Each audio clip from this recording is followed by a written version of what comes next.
আসসালামু আলাইকুম সুপ্রিয় দর্শক, কেমন আছেন সবাই? আশা করছি সকলে ভালো আছেন। আজকের ভিডিওতে আমরা কথা বলতে চলেছি মালদ্বীপ সম্পর্কে।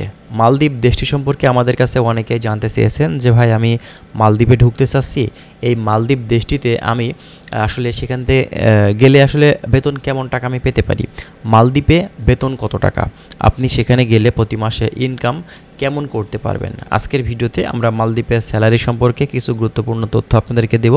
অবশ্যই ভিডিওটি আপনারা সম্পূর্ণ দেখবেন, স্কিপ না করে, তাহলে বিভিন্ন ধরনের গুরুত্বপূর্ণ ইনফরমেশন আজকের এই ভিডিও থেকে আপনারা পেয়ে যাবেন। যারা নতুন এসেছেন চ্যানেলটি সাবস্ক্রাইব করে রাখবেন। আমরা চেষ্টা করছি মালদ্বীপ সম্পর্কে বিভিন্ন ধরনের গুরুত্বপূর্ণ আপডেটগুলো আপনাদের মাঝে পৌঁছিয়ে দেওয়ার। চলুন তাহলে কথা না বাড়িয়ে আমাদের মূল ভিডিওটি আমরা শুরু করি।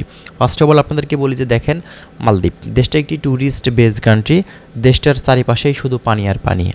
আমাদের এই বাংলাদেশি ভাইদের কিন্তু পছন্দের একটি কান্ট্রি হচ্ছে এই মালদ্বীপ, কারণ এই দেশটার প্রাকৃতিক সৌন্দর্য আপনাকে মুগ্ধ করবেই।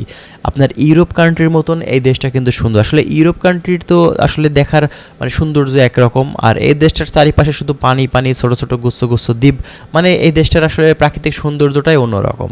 তো এই দেশটিতে মূলত যারা যায় সেখানে একবার গেলে পরবর্তীতে বাংলাদেশে ফেরত আসলে কিন্তু পুনরায় আবারও যেতে চাই। এর কারণ সেখানকার একটা মায়ায় কিন্তু আসলে আমাদের বাংলাদেশি ভাইয়েরা কিন্তু পড়ে যায়। এই কারণে মালদ্বীপে গেলে আবার কিন্তু পুনরায় বাংলাদেশিরা সেখানে কিন্তু যেতে চায়। তো এই মালদ্বীপ দেশটিতে আসলে বাংলাদেশিরা কেমন ইনকাম করে, মালদ্বীপে আসলে বেতন কেমন হয়ে থাকে দেখেন। সাধারণভাবে আপনার যে কোনো কাজে সেখানে কিন্তু দেখা যাচ্ছে আমাদের বাংলাদেশি ভাইয়েরা বিভিন্ন সেক্টরে কাজ করছে।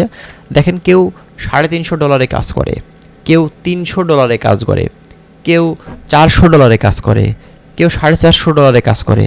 এটা মূলত সম্পূর্ণটাই আপনার কাজ, আপনার কাজের দক্ষতা, স্কিল, আপনার কোম্পানি, আপনার ডিউটি আওয়ার, তার উপরেই কিন্তু নির্ভর করে থাকে। তবে বেসিক যে স্যালারিটা সেটা কিন্তু দেখা যাচ্ছে আপনার 300 থেকে 400-র ভিতরেই কিন্তু হয়ে থাকে সাধারণভাবে, ঠিক আছে।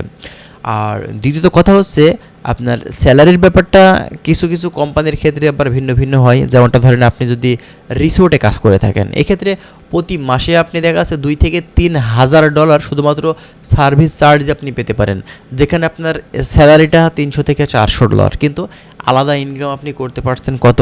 প্রায় $2,000 থেকে $3,000। তার মানে কি, প্রতি মাসে আপনি প্রায় $4 লক্ষ টাকার কাছাকাছি শুধুমাত্র আপনি এক্সট্রা ইনকাম করতে পারবেন। আর আপনার যে বেসিক স্যালারি সেটা আপনার কত?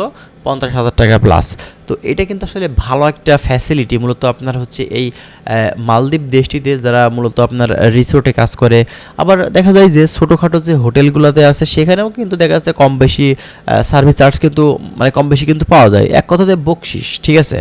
তো বাংলাদেশ থেকে যারা মালদ্বীপে যেতে যাচ্ছেন, মালদ্বীপে বিভিন্ন ধরনের কাজের সুযোগ আছে। আমরা কাজ সম্পর্কে গতকালকে আপনাদেরকে অবগত করেছিলাম। আপনারা চাইলে ভিডিওটি দেখে আসতে পারেন আমাদের চ্যানেল থেকে, কী ধরনের কাজ মালদ্বীপে আসলে পাওয়া যায়। তো আমরা চেষ্টা করছি বিভিন্ন ধরনের বিষয়গুলো আপনাদের মাঝে জানানোর।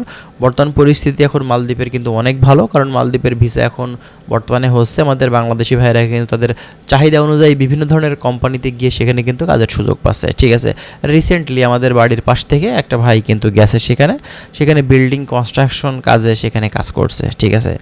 তো আসলে বর্তমানে এখন ভিসা খোলা আছে, আপনাদের এই বিষয় নিয়ে কোনো টেনশন করার কারণে, আপনারা যদি ভালো এজেন্সি পেয়ে থাকেন, যদি আপনার কাজ কামে আপনার স্যালারিতে পোষায়, অবশ্যই আপনি সেই কোম্পানিতে যেতে পারেন, কোনো সমস্যা নেই।